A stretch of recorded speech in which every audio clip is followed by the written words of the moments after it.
సామెతల గ్రంథంలో ఒక చక్కని మాట ఉంది, 3వ అధ్యాయం 11వ వచనం. యెహోవా శిక్షను తృణీకరింపవద్దు, ఆయన గద్దింపునకు విసుకవద్దు.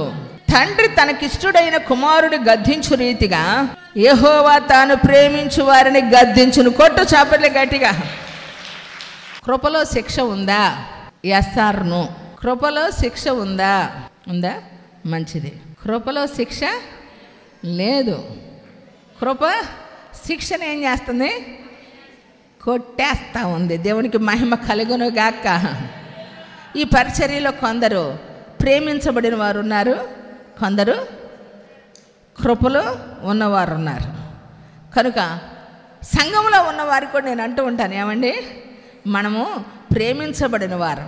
కారణం ఏంటంటే కొందరు ఏది చేయకపోయినా, ఏమీ అడగకపోయినా ఇక్కడ దాకా వచ్చి గంటలు గంటలు తరబడి కన్నీళ్ళు కార్చి కడవడ్లు కార్చకపోయినా, కర్చీపులు తడపకపోయినా, అడగాలని తెలియకపోయినా ఇక్కడికి వచ్చి కార్చే కన్నీరు ఎవరైతే ఎవరి కోసం ప్రార్థన చేస్తున్నారో వాళ్ళు దొరల్లాగా దొరసానుల్లాగా బ్రతుకుతారు. ఆ టీం ఎవరంటే కృపలో ఉన్నవారు. కొట్టు చాపట్ల గట్టిగా. అయితే ప్రేమించబడిన వారెవరు? ప్రేమించబడిన వారు ఎవరంటండి? ప్రతి క్షణం. దానికి ఒక చిన్న ఎగ్జాంపుల్ చెప్పనా? మొన్న పాలుగారు ఒక మీటింగ్లో నిలబడి, నన్ను ప్రేమించినంతగా ఇక్కడ ఉన్న వాళ్ళని ఎవరు ప్రేమించలా, నేనున్నంత ఆరోగ్యంగా ఇక్కడ ఉన్న వాళ్ళు ఎవరు లేరు అన్నాడు. ఆ పక్కనే షుగర్, బీపీ, ఏమండి, థైరాయిడ్, ఏంటి, back pain, back bone pain, రకరకాలైన పెయిన్స్. అక్కకేమో ఏమండి ఒకదాని వెంట ఒకటి, ఒకదాని వెంట ఒకటి. ప్రశాంతంగా నిద్రపోదామన్నా బైపాప్ పెట్టుకుంటేనే పసిపిల్లలాగా కొనుక్కునేది, లేదంటే పసిపిల్లలాగా కొట్టుకుంటుంది మంచం మీద. ఏమండి రాత్రి పగళ్ళు భర్త కోసం కన్నీరు కార్చి ఏడ్చి ఉపవాసం ఉండి ఆ రోజుకి ఈ రోజుకి ఆ కంటతడి ఆరకుండా ఏడుస్తూ ఉంది. దేవుని చేత ప్రేమించబడి కృపకు పాత్రుడయ్యాడు పాలయ్య గారు. చప్పట్లు కొట్టి దేవుడిని స్తుతిద్దామా? ప్రైజ్ ది లార్డ్, హల్లెలూయా. ఉన్నవారి కృపకు పాత్రులయ్యారు. పోస్ట్ ప్రమోషను, ఏమండి ఒకేసారి 8th క్లాస్కి 10th క్లాస్కి సిఈఓలు అయ్యారే.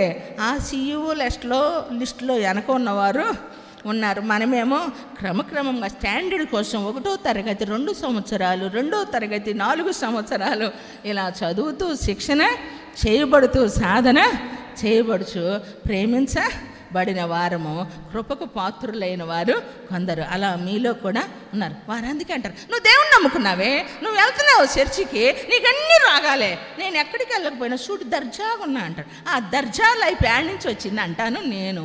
బైబుల్ చెబుతా ఉంది. ఆ దర్జా ఎవరిచ్చారు అని అంటే, ఏమండి ఏడ్చిన ఏడుపు ఆ కరుణామయుని కనికరం. కొట్టు చాపర్లే గట్టిగా.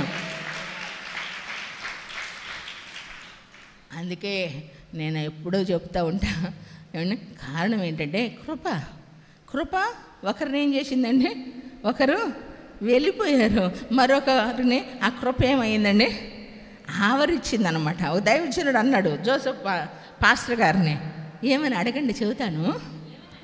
మొన్న వచ్చిన అక్క అంది కదా ప్లీజ్ అనండి అని. అంటే మనిషికి ఒక వీక్నెస్ ఉంటుందని అప్పుడే నాకు తెలిసింది. నాకు తెలియకుండా నేను మిమ్మల్ని అడగండి అంటా కదా. ఏమండి అన్న 100 మందిలో ఒకరికి వచ్చి దీని కృప, ఆ కృప నీకు దొరికింది అన్నాడు అన్నమాట. కారణం ఏంటంటే ఈరోజు అనేక ప్రాంతాల్లో మాతో పాటు అని అంటే సమపాలిగా యాజకత్వాన్ని కలిగి దేవుని సేవలో నిలబడటానికి ఒకరు పోగొట్టుకున్నటువంటి ఆ కృప మరొకరు పొందుకున్నారు. కొట్టు చాపర్లే గట్టిగా. యోబు గ్రంథము 5వ అధ్యాయము 5:17 చదువు. దేవుడు గద్దించు మనుషుడు ధన్యుడు, కాబట్టి సర్వశక్తుడకు దేవుని శిక్షను తృణీకరించకము. చేతులు పైకెత్తుదామా? దేవుడు గద్దించు మనుషుడు ధన్యుడు. కనుక శిక్షణ చేయబడుతూ ఉంది. ట్రైనింగ్ ఎందుకంటే ప్రియులరా, ప్రమోషన్ కొరకు. ఈ శిక్షణలో కూడా నీకు ఎక్స్పీరియన్స్ ఉండాలా. స్టార్టింగ్లో నీకు కొంచెం కష్టం ఇబ్బంది అనిపించిద్ది. అలవాటు పడాలా దేనికైనా. చచ్చిపోయినా బ్రతికినా జీవము కలిగిన దేవుని సన్నిధిలో నేను నిలబడి ఉంటా. కొట్టు చప్పట్లే గట్టిగా. ఎందుకంటే ప్రియులారా, ద్వితీయోపదేశకాండంలో చక్కని మాట రెఫరెన్స్ ఇస్తాను. 8వ అధ్యాయం 5వ వచనంలో ప్రభువారు అంటారు, మిమ్మల్ని ఈ 40 సంవత్సరాలు అరణ్యంలో అణిచి కుదించి మిమ్మల్ని శిక్షణ చేసి శ్రమను గుండా నడిపించింది. ఎందుకు అనంటే ఆయన 8వ అధ్యాయం, ఒకడు తన కుమారుని ఎట్లు శిక్షించును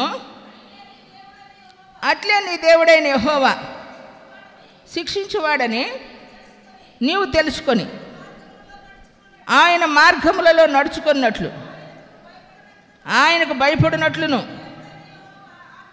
నీ దేవుడైన యెహోవా ఆజ్ఞలను గైకొనవలెను. నీ దేవుడైన యెహోవా నిన్ను మంచి దేశములో ప్రవేశపెట్టిన. కొట్టు చప్పట్లు గట్టి కొట్టు. ఈ 40 సంవత్సరాలు ఎందుకంటే బట్టలు పాతకెళ్ళలేదట. ఏమన్నా అక్కడ రాయబడి ఉంది, కాలు వాయలేదట. కానీ ఒకడు తన కుమారుని ఎట్లు శిక్షించినట్లే నీ దేవుడైన యెహోవా నిన్ను శిక్షించువాడని నీవు తెలుసుకోవాలి. ఎందుకనంట తన మార్గములలో నడుచుకున్నట్లు ఆయనకు భయపడినట్లును నీ దేవుడైన యెహోవా ఆజ్ఞలను నీవు గైకొనాలని. అంటే ఇంకా ఇంకా దేవుని సన్నిధిలో తండ్రి చిత్తాన్ని మన జీవితంలో సంపూర్ణంగా చూడాలని మనకు ఆయన శిక్షణ ఇస్తూ ఉన్నాడు ప్రియులారా. ఎందుకంటే 40 దినాల్లో వెళ్ళవలసిన ప్రయాణం 40 సంవత్సరాలు వారు ఎందుకు వెళ్ళారు అని అంటే, అలా అని చెప్పి దేవుడు ఏమైనా తక్కువ చేశాడా? చెప్పండి. ఏం తక్కువ చేయలా. ఆహారం వలన కాక దేవుని మాట వలన మనుషుడు బ్రతికును అనే దానికి నిదర్శనంగా దేవుడు ఏం చేశాడు, మీకు కావలసినటువంటి ఆహారాన్ని సమృద్ధిగా ఇచ్చాను. మన్నాతో నేను మిమ్మల్ని ఏం చేశాను, నీవే కానీ నీ పితరులు ఎరుగని మన్నాతో నేను నిన్ను పోషించాను. నిజం ప్రియులారా, దేవుణ్ణి మనం నమ్ముకున్నప్పుడు మనకి దేవుడు ఏమీ తక్కువ చేయడు, ఏది కొదువ చేయడు. ఎందుకంటే నీవు నమ్మకం పెట్టుకున్న వారు నీ చెయ్యి విడవచ్చు, నువ్వు ప్రేమించిన వారు నిన్ను మరవచ్చు కదా. కనుక దేవుని సన్నిధిలో నిన్ను ప్రేమించేటువంటి దేవుని యొక్క సన్నిధిలో ఆయన గద్దింపును ఇది దేవుడు నాకు అనుమతించాడు. నువ్వు ఏ స్థితిలో ఉన్నావు ఈరోజు, ఆ స్థితిని దేవుడే నీకు ఇచ్చాడు అనుకో. అప్పుడే నువ్వు ఇదే నేను యాక్సెప్ట్ చేయగలుగుతావు. లేదంటే నువ్వు తృణీకరిస్తావు, నువ్వు ఆయన గద్దింపును తృణీకరిస్తావు, విసుగు వచ్చేసిద్ది, దారి తొలగిపోతావు, మార్గం విడుస్తావు, గమ్యం తెలీదు. వెలుతురు ఉంటేనే కదా దారి తెలిసేది. వెలుగును విడిచిపెట్టినప్పుడు చీకటే కదా బ్రతుకు. దేవుణ్ణి విడిచిపెట్టినప్పుడు మనకి అంధకారమే కదండి. కాబట్టి అంధకారమును నీకు మధ్యాహ్నపు వెలుగుగా మార్చబడాలి అంటే సర్వశక్తుని యొక్క శిక్షను నీవు తృణీకరించకూడదు ప్రియులారా దేవుని సన్నిధిలో.